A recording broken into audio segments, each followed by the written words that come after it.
So, good morning, everyone. I am here to report about characteristics of motion, and this report is a continuation for Mr. Oyen's report, the same topic. So, let's start.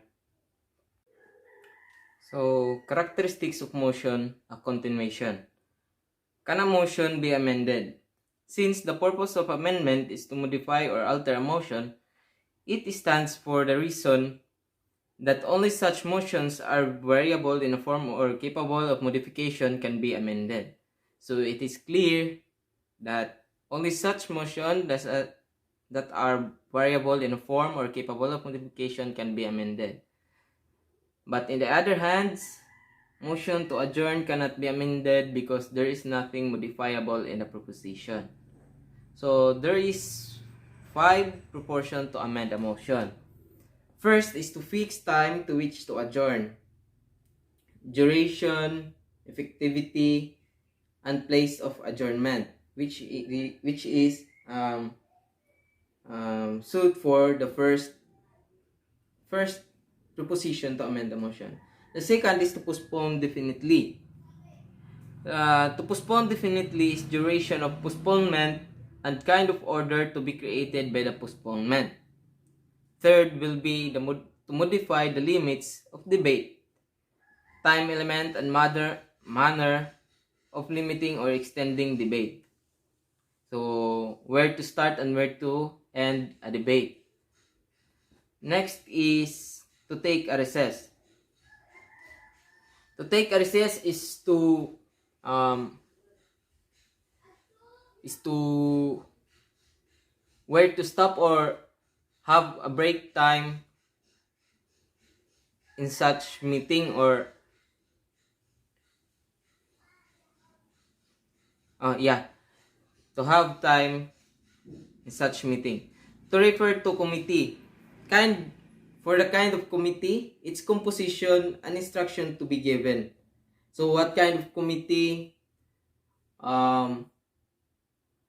instructions and rules before the assembly begin. So next, what vote is required?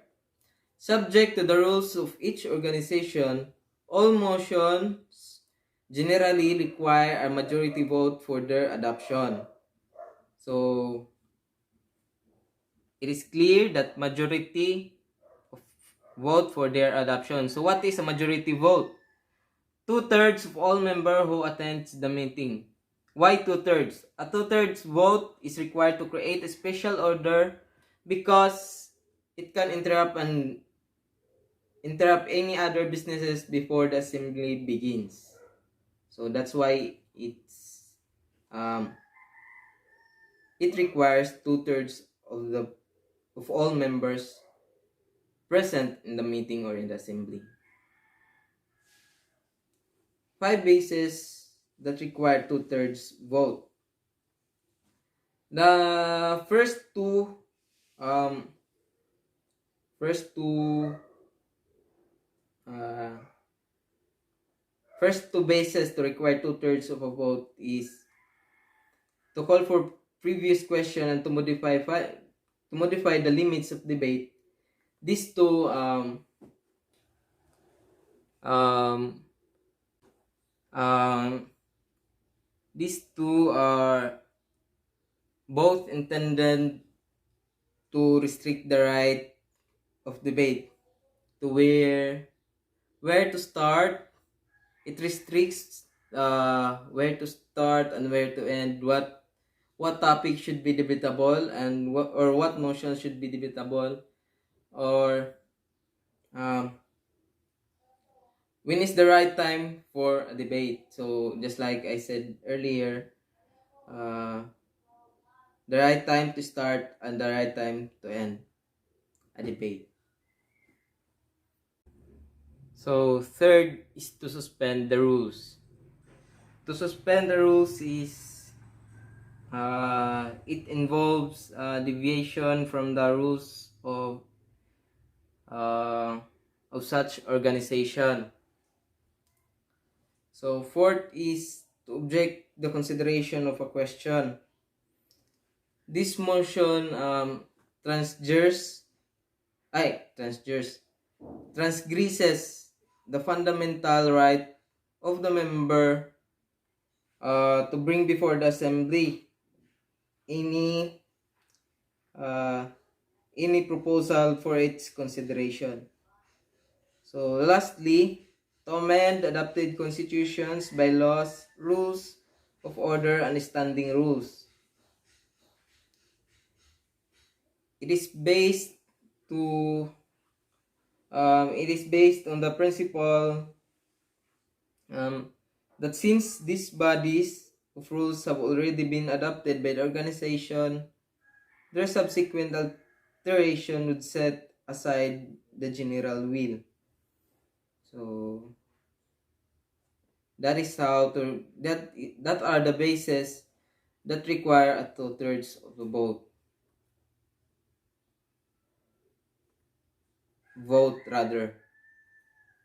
So what is its order of precedence? A knowledge of order of precedence of motion is essential so that one may know the motion is in order at a particular stage of deliberation, thus minimizing, if not totally eliminating, confusion of the proceedings. So this order of precedence will be discussed properly in the chapter 14. So yeah, it will be discussed in the chapter 14 of this book. So what motions can be applied in a pending motion? So there are eight following rules generally determine what motion can be applied to a pending motion. So first will be all motion can be applied to main motion and amendments except to object to consideration of a question which cannot be applied to amendments and committee reports. Second will be all motions are capable of modification, can be amended. So from my previous topics, it is clear that a motion can be amended if it is capable of modification. Third will be all debatable motion are subject to the motion for the previous question and to modify the limits of debate. Fourth will be only main motion and amendments can be referred to a committee. So other motions will not be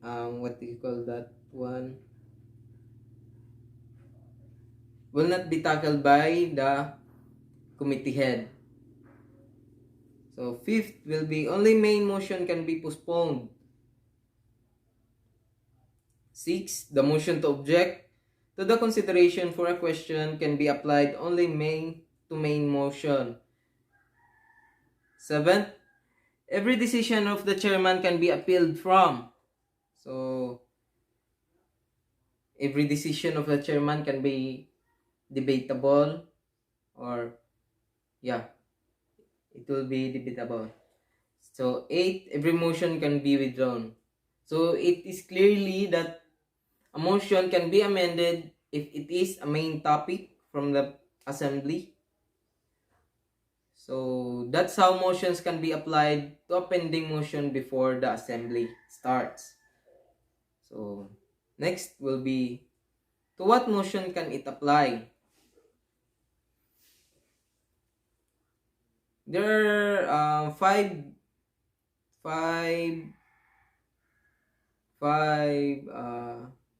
summary of respective function of motion of different classes of motion. So to what motion can it apply? There are 5 summary functions of a motion.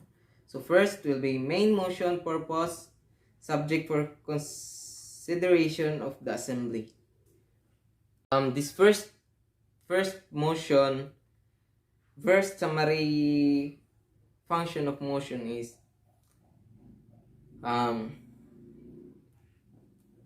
they cannot be applied to other motion because it is a main motion proposed subject for consideration of the assembly. So it cannot be applied to other main motion because it is simply another topic to be discussed by the chair of the committee. Next will be specific motion are essentially main motion but are identified by specific names and governed by special rules. So the second function of motion can only be applied to general main motion. Although the motion is to reconsider can also be applied to amendments and appeal. So third, subsidiary motion modify or dispose of main motion. They do not apply to privilege and incidental motion except to appeal cases. So it is clear that they do not apply to privilege and privilege except to appeal cases. Fourth will be privilege motions involve questions related to the prerogatives of the organization and its members. So this fourth function, they do not this one. They do not have any direct relation with other motion and not applicable to them. So lastly, incidental motion generally pertain to the conduct of business, with the exception of the motion to withdraw and to object to the consideration of question which may apply to the main motion, and the motion to divide a question which may apply to main motions and amendments. Incidental motions cannot be employed in the other motion. So this fifth function of a motion, the applicability of motion to other motion can be determined by knowing the purpose of each one of them.